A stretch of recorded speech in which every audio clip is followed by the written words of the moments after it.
Sir এই যে আমি 4টা কার্ড নিয়ে আসছি বিভিন্ন কোম্পানির, যেখানে লেখা আছে 2 দিন মেয়াদ, 19 টাকায় 2 দিন মেয়াদ।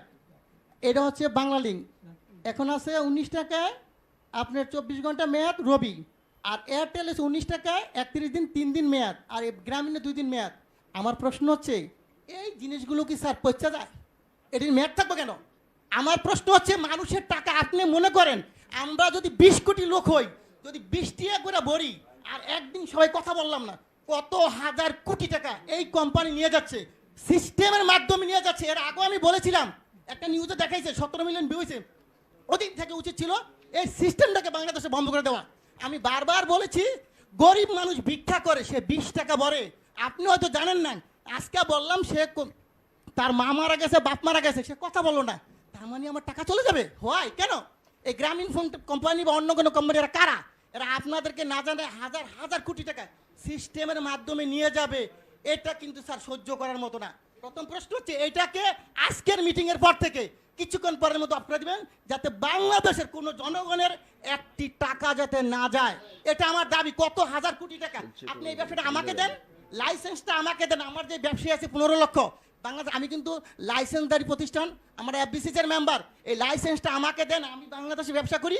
এই টাকা আপনার সরকারি খাতে কত টাকা লাগে আমি দিব, এই কোম্পানিকে পাচার করার জন্য দিব না স্যার।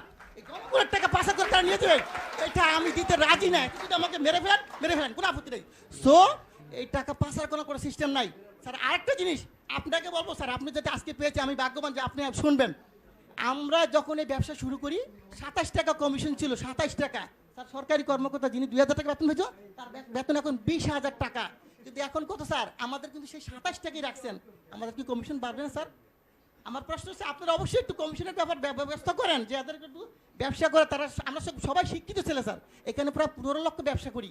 আমরা যারা ব্যবসা করি কোটি কোটি টাকা কামিয়ে দিচ্ছি, কিন্তু আমাদেরকে তো দেখবেন স্যার। আরেকটা কথা, টেলিটক আপনি হয়তো জানেন না। এই টেলিটকের ব্যাপারে আমি একবার বলছিলাম, বিটিআরসির 22 চেয়ারম্যান হিন্দু, উনি সম্ভবত আমি জানি না, উনি আমাকে বলে এটার দায়িত্ব তো বাবা আমার না রে ভাই, এটার দায়িত্ব হইলো কার? বিটিআরসি না, টেলিযোগাযোগ। আমি ঠিক আছে, আমি যে স্যারকে পাই বলবো স্যার, আমার আপত্তি স্যার যদি মাইন্ড না করেন, আপনি দায়িত্বটা আমাকে দেন। আমার ব্যবসায়ীরা সবাই মিলে আমরা করি। বাংলাদেশে টেলিটককে কেমনি উড়াইতে হবে আপনি আমাকে সাপোর্ট দেন।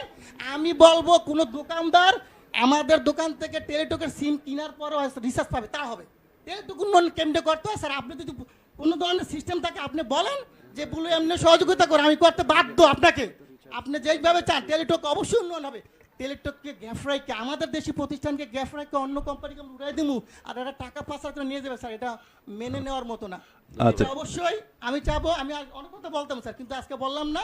এই বিষয়টা আমি চাই যে আপনি টেলিটকের উন্নয়ন করেন, দেশের টাকা দেশে থাকুক। আর এই যে গ্রামীণ কোম্পানি বা অন্যান্য কোম্পানি মিনিট যে সিস্টেমটা নিয়ে যাচ্ছে, এটা স্যার বন্ধ করে দেন আজকে থেকে স্যার।